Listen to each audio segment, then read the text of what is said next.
and it has been a very good response, and it has been a very warm response. You know, people had been very like warmly, especially women and old women, coming, hugging, blessing. You know, so it has been a lot of warmth. So that is what I'm really touched about. Madam, आपके पिता राष्ट्रपति हैं, आपको लगता है फायदा मिलेगा कुछ उनके नाम? जी, मीडिया अटेंशन मिल रहा है, ये डेफिनेटली फायदा हो रहा है। मैडम, अब तो आप काफी किलोमीटर यहाँ दिल्ली में इसमें चल रही अपनी कॉन्स्टिट्यूएंसी में, अब तो आप रूबरू हो गई होंगी यहाँ की समस्याओं से। जी, मैं बहुत दिन से इस मेरे कॉन्स्टिट्यूएंसी में काम कर रही हूँ और इस कॉन्स्टिट्यूएंसी में रह भी रही हूँ। सो इससे पहले भी I know about the problems of my constituency. What is your response from the CR part, the main Bengali? Very good. You have 2 or 3 main rivals. Are they locals? In what way can you tell your voters that you are a better person than them, or a better candidate? That I had been telling them, and you should ask the voters rather than asking me. Mukherjee को आप सुन रहे थे। सौरभ भारद्वाज और BJP के राकेश गुलिया से उनका मुकाबला है। काफी ज्यादा कॉन्फिडेंट दिखने की कोशिश। How confident you are? 100% confident. Sir, but do you think that the margin of victory will be more than your?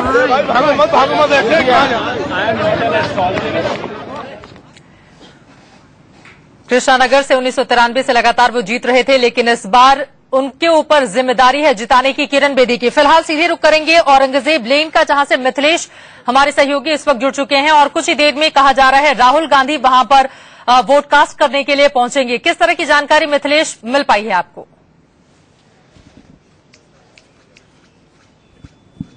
Chitra, Delhi के औरंगजेब लेन के मतदान केंद्र पर मैं खड़ा हूं। यहां पर 3 बूथ बनाए गए हैं, लेकिन चूंकि ये इलाका काफी वीवीआईपी है, ऐसे में धीमी गति से मतदान देखने को मिल रहा है। आपको मैं दिखाता हूं सामने में, यहाँ कोई कतार नहीं है, आप सामने देख पा रही होंगी। एक एक करके और कुछ देर बाद करके कुछ लोग यहाँ पहुंच रहे हैं, अपना मतदान दे रहे हैं। राहुल गांधी यहाँ के वोटर हैं, राहुल गांधी पहुंचेंगे 10 बजे, पहले से हमें जानकारी दे दी गई थी। जाहिर है जो लोग यहाँ के बताते हैं 10 बजे के बाद हो सकता है कि मतदान के लिए गति तेज हो पाए। मिथिलेश, मैं आपसे ये जानना चाहूंगा, जब पिछली बार दिल्ली विधानसभा के नतीजे आए थे, कांग्रेस की बुरी हार हुई थी, सत्ता से लेकर तीसरे नंबर तक पहुंच गई थी, 8 सीटें आई थी, तब राहुल गांधी ने कहा था कि वो आम आदमी पार्टी को स्टडी करेंगे और इससे कुछ सीखने की कोशिश करेंगे। 2013 से लेकर 2015 तक आम आदमी पार्टी से राहुल गांधी ने क्या सीखा? जी बिल्कुल दीपक जी, जब बिहार में चुनाव हुए थे उस वक्त राहुल गांधी ने कहा था कि नीतीश कुमार से सबक सीखेंगे।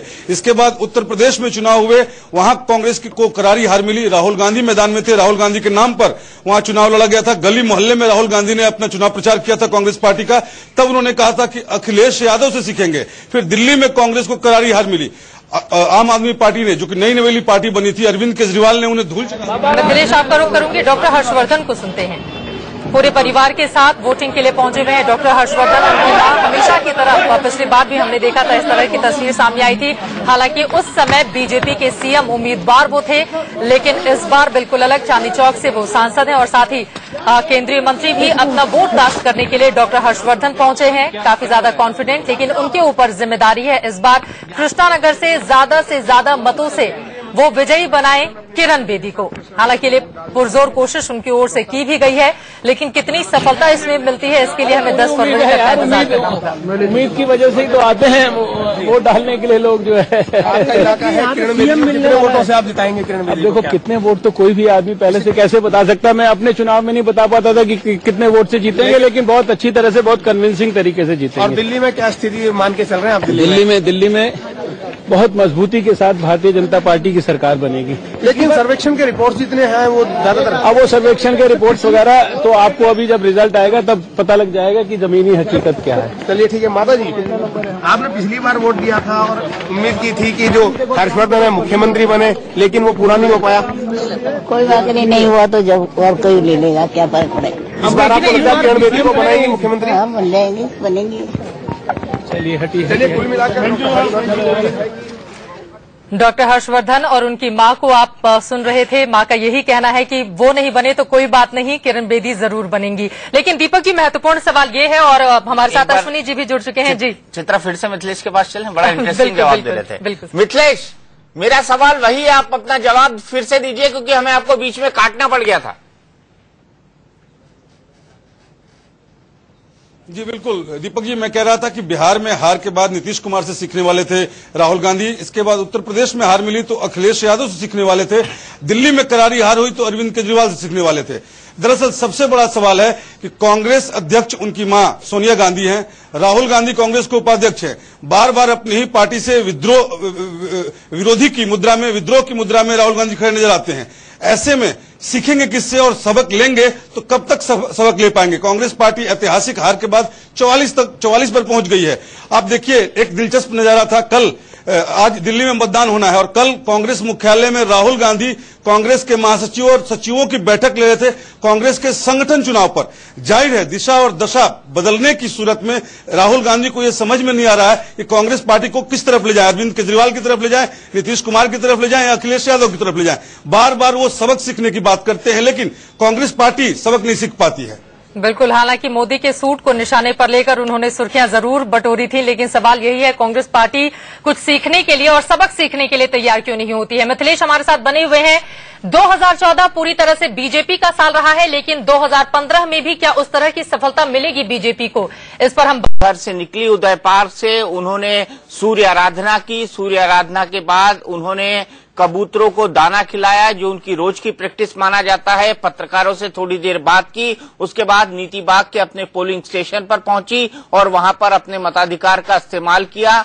अपना एस फॉर्मूला दिल्ली के लिए दिया। उन्होंने कहा पीएम विकास करेंगे, हम सबको सुरक्षा देंगे। शायद किरण बेदी ये भूल गई कि दिल्ली पुलिस उनके अंडर में नहीं है और सुरक्षा देने का काम भी प्रधानमंत्री के अधीन केंद्र सरकार का ही है। लेकिन किरण बेदी, जिनको एक टॉप कॉप माना जाता है, सुपर कॉप माना जाता है, वो एश्योर करना चाहती हैं दिल्ली की महिलाओं को कि उनकी लीडरशिप के अंदर दिल्ली में महिलाओं की सुरक्षा सबसे बड़ा मुद्दा होगी और इस बात को वो कई बार दोहरा चुकी हैं। इस बीच हमारे सहयोगी संजय शर्मा ने उनकी बहन से बात की है, वो हम आपको सुनाएंगे। लेकिन 4 तस्वीरें आप देख लीजिए। आपके नेता सौरभ भारद्वाज वो ग्रेटर कैलाश के अंदर अपना वोट डाल रहे हैं। हामिद अंसारी साहब, उपराष्ट्रपति, देश के महामहिम उपराष्ट्रपति, उन्होंने निर्माण भवन के अंदर अपना वोट डाला है। वहीं बीजेपी के महासचिव राम माधव ने अपने मताधिकार का इस्तेमाल किया है।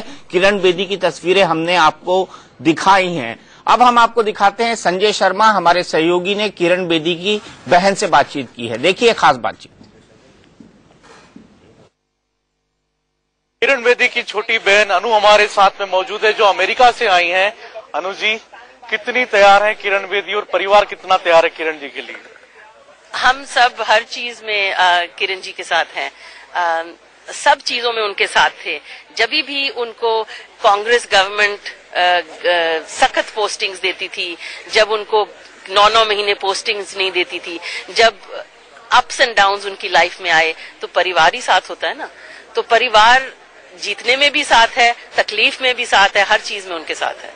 अभी आपने कहा कि किरण बेदी को परिवार में मामा पुली कहा जाता है, ये मामा पुली का क्या अर्थ है?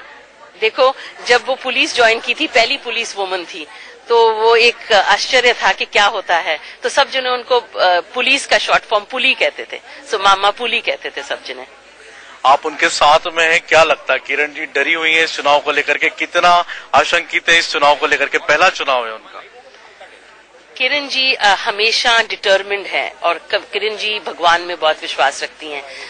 पूजा का मतलब ये है कि वो अंदर से काम करती हैं, तो उसके अंदर ऐसी स्ट्रेंथ है। कई लोग कहते हैं कि उनके अंदर से जो कोई आवाज निकलती है वो हमेशा सच होती है। सो उन्होंने सारी जिंदगी सच्चाई का साथ दिया है, सारी जिंदगी काम किया है। सो ऐसी औरत को आई थिंक उसके अंदर लक्ष्मी नजर आती है, उसके अंदर भगवान दिखते हैं। उन्होंने सर्विस की, सोशल वर्क किया। क्या आपको लगता है कि क्या किरण जी को कहीं कभी ऐसा तो नहीं लगता कि राजनीति में आके कोई गलती की उन्होंने? Oh no. जब दीदी ने फैसला कोई किया होता है तो नंबर 1 परिवार साथ होता है और नंबर 1 आई थिंक ये फैसला उनका बेस्ट है कि दिल्ली को गवर्न करें वो। अरविंद केजरीवाल लगातार ये आरोप लगाते रहे कि हमने खुद ने उनको राजनीति में आने का ऑफर दिया था। एक बात मैं आपको बताऊं, हम लोग शुरू से खिलाड़ी रहे हैं, प्लेयर रहे हैं, हम फेयरनेस में विश्वास रखते हैं, हम किसी के ऊपर कभी तोहमत नहीं लगाते। वो अपना काम कर रहा है, यहाँ की जनता किरण जी को जानती है और जब किरण जी के साथ छोटे बच्चे ने उनसे अवार्ड लिए हुए हैं, सब जिन्हें उनको प्यार से जानते हैं, कोई वो उनकी माँ है, उनकी बहन है। अब ये जो फैसला है ना, ये जनता का है। तो किरण बेदी मामा पुली के नाम से पूरे परिवार में विख्यात हैं और उनका आना, उनका राजनीति में आना यानी कि दिल्ली की तकदीर बना सकता है, यह कहना है उनकी छोटी बहन अनु का, जो बचपन से उनका काम देखती आ रही है। उनका कहना है कि किरण ने जिस तरीके से काम को अंजाम दिया है वही करने का उनका तरीका होगा तो दिल्ली को बेहतर बना सकता है। तो आप सुन रहे थे संवाददाता संजय शर्मा को, जिनके साथ मौजूद थी किरण बेदी की बहन, जो अमेरिका से खासतौर पर उनका समर्थन करने के लिए और आज के इस बड़े दिन में हिस्सा लेने के लिए पहुंची हुई है। और इस बीच हमारी महा कवरेज इस सबसे ज्यादा प्रतिष्ठित चुनाव पर लगातार जारी है, जिस चुनाव पर हम पिछले कई दिनों से चर्चाएं सुन रहे हैं। पूरे देश की नजरें इस चुनाव पर है कि कौन आखिरकार बाजी मारेगा। क्या केजरीवाल को एक मौका दिल्ली की जनता फिर देगी या फिर नरेंद्र मोदी का जो विनिंग स्प्री है पिछले एक साल का वो बरकरार रहेगा और दिल्ली में भी बीजेपी की सरकार बनेगी, बीजेपी सत्ता में आएगी। हमारे साथ खास पैनल जुड़ा हुआ है। हमारे साथ एडिटर इन चीफ दीपक चौरसिया जुड़े हुए हैं, हमारे साथ अनुज गुप्ता वरिष्ठ पत्रकार स्टूडियो में है, हमारे साथ रास बिहारी जी वरिष्ठ पत्रकार स्टूडियो में बने हुए हैं, हमारे साथ बीजेपी के अश्विनी उपाध्याय भी स्टूडियो में जुड़ चुके हैं और प्रदीप सिंह वरिष्ठ पत्रकार हमारे साथ बने हुए हैं। इसके अलावा हमारे तमाम संवाददाता हमारे साथ जुड़े हुए हैं। आपको बता दें कि दिल्ली के औरंगजेब लेन से हमारे साथ मिथिलेश हमारे संवाददाता जुड़े हुए हैं, वहां पर राहुल गांधी थोड़ी देर में आके वोट डालने वाले हैं। साथ ही अजय माकन जो कि कांग्रेस का सबसे प्रतिष्ठित चेहरा कह सकते हैं इस चुनाव में, उनके निवास के बाहर रजत राकेश टंडन मौजूद हैं। आइए आपको पहले सुनवाते हैं कि डॉक्टर हर्षवर्धन बीजेपी के नेता और केंद्रीय मंत्री इस वक्त क्या कह रहे हैं। मत हो सकता है, लेकिन हम सबका मत हमेशा वही होता है जो पार्टी का मत होता है और हम लोग पार्टी के मत के लिए, पार्टी के विचार के लिए, पार्टी की सोच के लिए, पार्टी की दूरदृष्टि के लिए और पार्टी के द्वारा जो हमें राष्ट्रीय धर्म पालन करने के लिए संस्कार मिला है उसके लिए काम करते हैं। हम लोग किसी व्यक्ति विशेष के लिए काम नहीं करते हैं। डॉक्टर हर्षवर्धन की तो कभी डॉक्टर हर्षवर्धन से कमिटमेंट नहीं रही, तो इसलिए तो इस तरह के बयानों का कोई मतलब नहीं है। साहब, ये भी कहा जा रहा है कि एनटी के गढ़ में अगर किरण बेदी की बोलती बंद है तो संकेत अच्छे नहीं है। देखिए, ऐसा है कि चुनाव के समय पे जब मैं समझता हूँ कि बहुत बोलना पड़ता है, बहुत भाषण देने पड़ते हैं, सबसे राम राम करनी होती है। नहीं, मैंने उन्हें कहा था कि मेरी क्लिनिक पे वो आकर इलाज करा सकती है, लेकिन उनको क्लिनिक पे आने का भी समय नहीं मिला कैंपेन में। लेकिन अभी आज चुनाव खत्म हो जाएगा तो मैं अगर कोई उनको वास्तव में मेरी ईएनटी की प्रोफेशनल उसकी सर्विस की जरूरत है तो मैं उनसे बात करके उन्हें क्लिनिक पे लेके जाऊंगा। तो क्या ये माना जाए कि गला बंद नहीं था, करवाया गया था, वाकई जरूरत नहीं है? नहीं, ऐसा नहीं है। ये तो आप लोग कुछ न कुछ अपना भी शायद एंटरटेनमेंट करते रहते हो और आप लोग जो है यहाँ के लोग निश्चित रूप से सत्य और भरोसे पर चलने वाले लोग हैं, इसलिए सत्य और भरोसे पर चलेंगे लोग। पूरे देश का भरोसा देश के प्रधानमंत्री में है, निश्चित रूप से दिल्ली भी उन पर भरोसा करेगी। लेकिन रामलाल जी, क्या उम्मीद है कि इस बार केंद्र की जो नीतियां हैं उस पर वोट मिलेगा आपको? देखिए, निश्चित रूप से प्रधानमंत्री पर भरोसा है लोगों को। क्या उम्मीद है, क्या पार्टी का? तो ये थे बीजेपी के संगठन मंत्री रामलाल जी, जिनका साफ तौर पे कहना है कि जिस तरह से बीजेपी ने अपनी पूरी ताकत लगाई है, ऐसे में उम्मीद की जा रही है कि दिल्ली की जनता बीजेपी के पक्ष में मतदान। चलिए, आप देख रहे थे रामलाल हमारे संवाददाता राकेश कुमार सिंह के साथ बात कर रहे थे। अब से थोड़ी देर पहले हमने डॉक्टर हर्षवर्धन को सुना और वो किरण बेदी के खराब गले की बात कर रहे थे। किसी ने उनसे पूछा कि आपके क्लिनिक पे आएंगी वो इलाज कराने, उनका तो उन्होंने कहा उन्हें वक्त नहीं मिला। अश्विनी जी, ये गला वाकई खराब था या जैसा कि चर्चा है कि गैग ऑर्डर था, किरण जी को कह दिया गया था कि आप बस कम बोलिए क्योंकि बहुत असंतुष्टता है पार्टी के अंदर? क्या था ये असलियत बताइए, आप उनके साथ बहुत घूम रहे थे प्रचार के दौरान। नहीं, वो जब भी मुंह खोलती थी कुछ उल्टा बोलती थी शीतल, और ये अश्विनी भाई को भी पता है। ये भले से पार्टी की तरफ से जो भी बोले, वो जब भी शुरुआती दिनों में अपना गला खोलती थी वो कुछ उल्टा बोल जाती थी और मीडिया में उसका उल्टा असर पड़ता था। असली बात जानना है तो इसीलिए मैं अश्विनी जी से मैंने ये सवाल पूछा। चलिए, शीला दीक्षित को फिलहाल देख लेते हैं। शीला दीक्षित, दिल्ली की 3 बार की मुख्यमंत्री शीला दीक्षित इस वक्त बिल्कुल किनारे, एकदम साइडलाइन, और ये तस्वीर भी बड़ी सिंबॉलिक लग रही है। एकदम सड़क के बीचों बीच खड़ी है, अकेली है, अगल बगल में कोई नहीं है, कोई सिक्योरिटी नहीं, कोई उनके साथ नहीं खड़ा और इस वक्त भी वो अकेली, नितांत अकेली। दरअसल वो इस वक्त सोनिया गांधी जी का इंतजार कर रही है। बिल्कुल, लेकिन मैं तस्वीर के सिंबोलिज्म की बात कर रही थी कि जो उनकी पार्टी के अंदर दिल्ली में खासतौर से जो भूमिका होनी चाहिए थी और नहीं है। इनको इस बार स्टार कैंपेनर की लिस्ट में भी नहीं शामिल किया गया, इनसे भाषण भी नहीं दिलवाया गया, इनको चेहरा भी नहीं बनाया गया और इन्होंने खुद ही सोनिया गांधी को जाकर कह दिया था कि मैं इस रेस में नहीं रहना चाहती हूं। लेकिन अजय माकन ने इनको दोहरा झटका दिया। पहले उम्मीद की जा रही थी कि इनको स्टार कैंपेनर में शामिल रखा जाएगा और सबसे दिलचस्प बात ये रही कि हर माँ का एक तमन्ना होती है शीतल कि उनका बेटा कामयाबी की लंबी उड़ान भरे, उनका बेटा अच्छा करे और संदीप दीक्षित ने इन चुनाव में अपने आप को बिल्कुल अलहदा रखा, बिल्कुल अलग रखा और वो इसलिए रखा क्योंकि वो अजय माकन से अपने आप को दूर दिखाना चाहते थे। चुनाव में हार जीत का कम से कम संदीप दीक्षित के पॉलिटिकल करियर पर कोई फर्क न पड़े, इसलिए संदीप दीक्षित अपने आप को इन चुनाव से जानबूझकर दूर दिखाना चाहते थे। बिल्कुल। और इस वक्त शीला दीक्षित गांधी परिवार की एक लॉयलिस्ट की तरह सोनिया गांधी का इंतजार कर रही है, कम से कम मुझे ये प्रतीत हो रहा है। हाँ बिल्कुल बिल्कुल। निर्माण भवन के बाहर की तस्वीर है, भवन के दरवाजे पर खड़ी है, उनके दरवाजे पर नहीं, जहाँ पर सोनिया गांधी अब से थोड़ी देर बाद वोट डालेंगी और शीला दीक्षित भी अपना वोट डालेंगे और फिलहाल उन्हीं के इंतजार में खड़ी हुई है। लेकिन अश्विनी जी, आपने मेरे सवाल का जवाब नहीं दिया। मैं जवाब देने ही वाला था, तब तक आपने कुछ और सवाल कर लिया। एक्चुअली किरण जी कोई प्रोफेशनल और बहुत लंबे समय से राजनीति में नहीं है, तो उनको लगातार इतना बोलने का, इतना भाषण देने का अनुभव ही नहीं रहा है। अगर जैसे अन्ना हजारे के आंदोलन में तो बड़े बड़े भाषण दिए उन्होंने। नहीं भाषण दिए, लेकिन बीजेपी को भ्रष्ट कहा, कांग्रेस को भ्रष्ट कहा, लेकिन ये भी कहा कि पॉलिटिकल पार्टियां चोर होती हैं, इनके चंदे का हिसाब नहीं होता है, सब कुछ कहा उन्होंने। शीतल को भी याद है, क्यों शीतल? दीपक जी बिल्कुल आप ठीक कह रहे हैं, लेकिन उस समय सुबह 7-6 बजे से लेकर रात को 12 बजे तक कैंपेन नहीं करना पड़ता। अरे वो तो 24 घंटे का पूरा आंदोलन होता था, कई दिन चला, सबने देखा। और अभी और किरण बेदी झंडा हिलाती थी, माइक लेके खड़ी रहती थी। अश्विनी भाई आप भूल गए, आप भी उस आंदोलन में जाते थे। नहीं, मैं आंदोलन में था सर, बिल्कुल ठीक कह रहे हैं, मैं साथ में था। लेकिन किरण ये केवल इसलिए हो गया कि लगातार जो सुबह से लेकर रात तक उनको 2-3 दिन बाद पता चला कि नहीं, अब ठंडा पानी पीना बिल्कुल बंद करना पड़ेगा, लगातार गर्म पानी पीना पड़ेगा, और तब तक उनका गला खराब हो चुका था। इसमें और कोई बात नहीं। ठंडा पानी बंद करना पड़ा क्योंकि वो इतना बोल चुकी थी कि उनको कहा गया कि अब आप मत बोलें। दूसरा गला तो साथ दे रहा था, डॉक्टर साहब ने कहा था आज ये तो केजरीवाल जी ने अफवाह फैलाई, ऑर्डर वाली, आप उसी की वो दोहरा रहे हैं। नहीं, ये सही बात ये है कि संघ की तरफ से भी कहा गया था कि ये जो बातें कर रही हैं, नेताओं के बारे में जो बोल रही हैं। अरे भाई, संघ का प्रवक्ता मैं नहीं हूँ राज बिहारी जी, मैं केवल भारतीय जनता पार्टी का प्रवक्ता हूँ। संघ के अंदर क्या चल रहा मुझे नहीं पता, लेकिन भारतीय जनता पार्टी के प्रवक्ता होते नाते मैं जानता हूँ। मैं उनके साथ बाकायदा मैंने कैंपेनिंग किया है। उनका गला एक्चुअल में खराब हो गया, और खराब होने का कारण केवल यही था। नहीं, गला खराब होना अलग बात है, गला तो खराब, रूटीन पूरा डिस्टर्ब हो गया। वो एक्चुअली अपने रूटीन से चलने वाली महिला रही है कि 11 बजे सोना, सुबह 5 बजे उठना, इस तरीके का उनका शेड्यूल रहा है पूरे वर्षों का। अब क्या हुआ, इसमें चुनाव पूरा डिस्टर्ब हो गया। अच्छा ये बताइए, चलो हम मान गए कि उनका गला खराब है, वैसे सुबह गले में खराश महसूस भी हो रही थी जब हम उन्हें सुन रहे थे। ये बताइए कि अब आज जो कि डी डे है, बिल्कुल आज तय हो जाना है कि कौन किस तरफ जाएगी, हवा का रुख क्या है।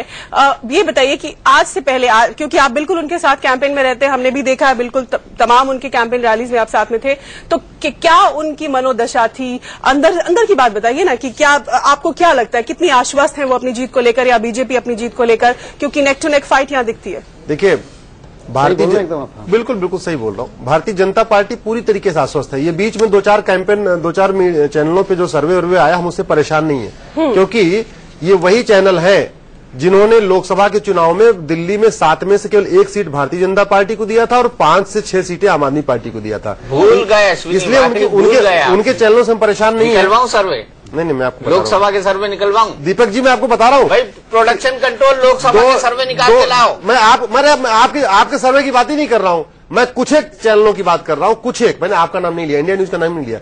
कुछ एक चैनल ऐसे थे जो इसमें लोकसभा के चुनाव में भारतीय जनता पार्टी को 1 सीट या 2 सीट दे रहे थे और आम आदमी पार्टी को 5 सीट 6 सीट दे रहे थे। उन्हीं सर्वे ने हमें दोबारा हारता हुआ दिखाया, अब दोबारा फिर से ठीक दिखा रहे, इसलिए हम उससे परेशान नहीं है।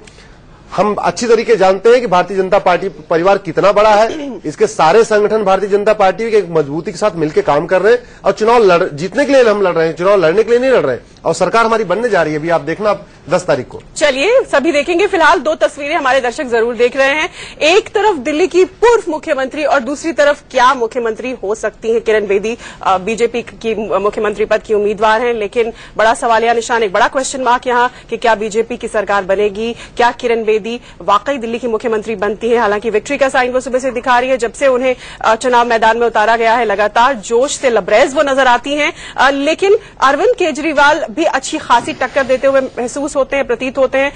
दूसरी तरफ आप शीला दीक्षित को देख रहे हैं, एक तरह से राजनीतिक करियर के अंत में मुहाने पर खड़ी नजर आ रही हैं, लेकिन पॉलिटिक्स में संभावनाएं बनी रहती हैं। दीपक, क्या कहेंगे आप?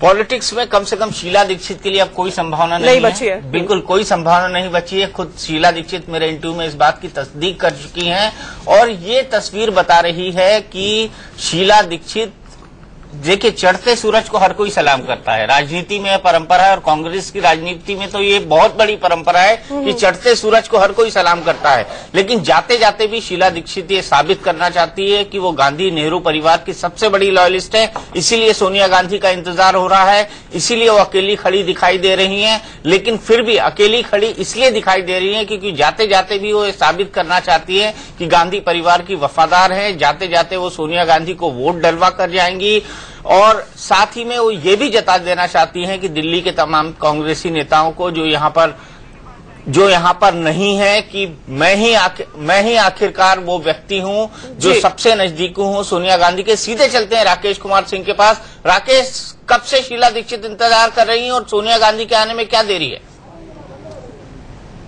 देखिए, 8:50 से दिल्ली की पूर्व इंतजार कर रही है और सोनिया गांधी के आने में क्या देरी है?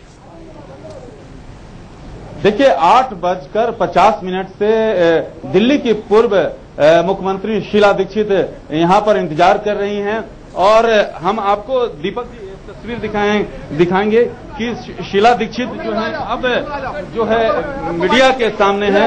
अब शीला दीक्षित जी, शीला जी, क्या दिल्ली के चुनाव को क्या उम्मीद है? कांग्रेस उम्मीद तो क्या है, उम्मीद तो नेचुरली यही है कि कांग्रेस बहुत अच्छा करेगी, लेकिन अब 10 तारीख तक इंतजार करिए, तब सब पता चल जाएगा आपको। नहीं, क्या कांग्रेस सरकार बनाएगी? राकेश, ये पूछिए, क्या कांग्रेस सरकार बनाएगी? कांग्रेस सरकार बनाएगी क्या? अब क्या पता, क्या कांग्रेस सरकार बनाएगी क्या? भविष्यवाणी नहीं है मेरे पास। लेकिन क्या वो जीत के प्रति आश्वस्त है? क्या जीत के प्रति आश्वस्त है क्या कांग्रेस? देखिए, तिकोना चुनाव है। तिकोना चुनाव में किसको कितने आएगा, कौन सरकार बना पाएगा, वोट 3 जगह डिवाइड हुआ है। नॉर्मली होता था बीजेपी और कांग्रेस के बीच में, तो आसान होता था। अब की बार कहना और अंदाजा लगाना मुश्किल है। कांग्रेस का भविष्य किस तरफ देखती हैं? कौन सरकार बनाएगा? कौन सरकार बनाएगा? देखिए, कांग्रेस का भविष्य आपने पूछा, बिल्कुल उज्जवल रहेगा। बहुत दफा कांग्रेस को मार पड़ी है, नीचे हुई है, लेकिन हमेशा उठी है। अगर आम आदमी पार्टी को समर्थन देने की जरूरत पड़ी तो क्या कांग्रेस देगी? मैं नहीं कह सकती। अगर कृष्ण को विधानसभा आई तो अगर आम आदमी पार्टी को जरूरत पड़ी तो क्या कांग्रेस समर्थन देगी? देखिए, मिस्टर अजय माकन जो इंचार्ज है, उन्होंने कह दिया कि वो नहीं देंगे। नहीं देंगे, लेकिन आपका मत क्या? क्योंकि आप दिल्ली के पूर्व मुख्यमंत्री रही हैं, कांग्रेस की वरिष्ठ। मेरे से मत पूछा जाएगा तो बताऊंगी, वैसे नहीं बोलूंगी। Ma'am, few question. अच्छा, ये पूछिए, क्या अजय माकन अपना चुनाव जीतेंगे? सर्वे उनको चुनाव हारा हुआ बता रहे हैं। अच्छा, well, we are facing a 3-corner contest like everybody else is, and in a 3-corner contest, it is very difficult to predict. उन्होंने ये कहा कि अगर मुझसे मत पूछा जाएगा तो मैं मत दूंगी। बहुत बड़ा स्टेटमेंट है ये, प्रदीप जी। बिल्कुल, निश्चित रूप से। देखिए, एक तरह से उनको कांग्रेस ने अलग थलग कर दिया है। ये कांग्रेस के पूरे चुनाव प्रचार का विरोधाभास है कि वो शीला दीक्षित के कार्यकाल को अपना सबसे स्वर्णिम काल दिल्ली का बताकर उसकी उपलब्धियों पर चुनाव लड़ना चाहती है और जिसने उसका नेतृत्व किया उसको पृष्ठभूमि में रखा हुआ है। या तो आप शीला दीक्षित को और उनके काम के साथ डिसोन कीजिए, कहिए कि उसकी वजह से हम हार गए, आज हमारी दिल्ली में जो स्थिति हुई शीला दीक्षित की वजह से हुई। लेकिन आप उनकी उपलब्धियों का बखान करके चुनाव लड़ना चाहते हैं और उसका जो चेहरा था उन उपलब्धियों का, उसको पृष्ठभूमि में रखना चाहते हैं। लेकिन शीतल, यहाँ पे बड़ी बात ये भी है कि आपने शीला दीक्षित को त्याग दिया। 15 साल जिसने एक शासन दिया, उसके कारण भले से जो रहे हों। शीला दीक्षित का मानना है कि अगर दिल्ली सरकार अनपॉपुलर हुई तो उसके पीछे बड़ा कारण, और ये उन्होंने ऑन रिकॉर्ड कहा कि केंद्र की गिरती साख का एक बहुत सीधा असर दिल्ली के शासन पर पड़ा। केंद्र सरकार यानी UPA 2 की जो नाकामयाबी थी और भ्रष्टाचार के खिलाफ जो माहौल बना था और उसका चूंकि इपिक सेंटर दिल्ली था, तो उसका सीधा सीधा असर शीला दीक्षित की सरकार पर भी पड़ा और उनकी बढ़ती अनपॉपुलरिटी का ये कारण भी रहा। तो जो सेंटर का रिफ्लेक्टिव इफेक्ट था वो स्टेट पर आया। तो इन्होंने सीधा सीधा इशारा किया था कि मनमोहन सिंह की गलतियों का खामियाजा भी शीला दीक्षित को भुगतना पड़ा, तो सजा सिर्फ उनको ही क्यों मिली, ये सवालिया निशान उन्होंने हमारे इंटरव्यू में लगाया था। उसके बावजूद भी बड़ी डिजाइन के साथ, बड़े स्ट्रेटेजिकली उनको इस चुनाव से बाहर फेंक दिया गया। न चलिए अजय माखन को सुन लेते हैं, उसके बाद इस बहस को आगे बढ़ा। For a person, for a set of people, for a party who can wade through these complex administrative issues and can, through conciliatory mechanism, because Delhi has multiplicity of authority, can deliver its promises in Delhi. Last few weeks have been a very hectic campaigning for all of us, and we have confined ourselves to raising real issues confronting Delhi. We have offered some very serious and good solutions to these problems. Unlike others, we have not resorted to petty politics, complaining about not receiving Republic Day passes and asking the other party to join, leaders of other party to join their party. We have led a campaign which has been very positive in nature, and we have raised issues, we have given solutions, and if given an opportunity, we'll wade through, as I said, complex administrative problems of Delhi and provide a good governance in Delhi. Kiran Bedi कह रही है कि हम world class city बनाएंगे दिल्ली को, महिलाओं को सुरक्षा देंगे। देखिए, मेरा इसमें सिर्फ यही कहना है कि दिल्ली के अंदर बहुत सारी जटिल प्रशासनिक व्यवस्था होने की वजह से जटिल समस्याएं हैं, और दिल्ली केंद्र शासित प्रदेश है।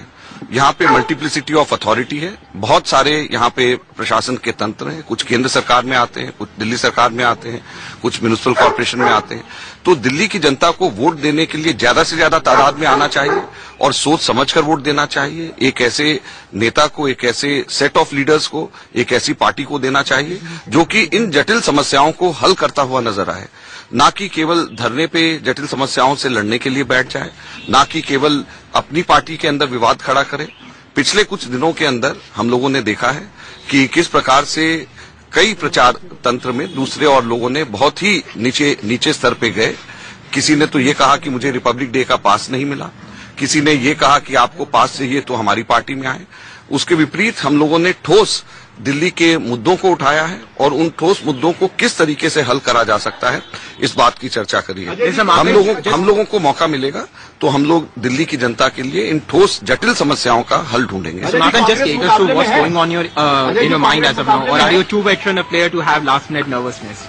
No, last minute nervousness I don't have, because I am too veteran, as you have very rightly said.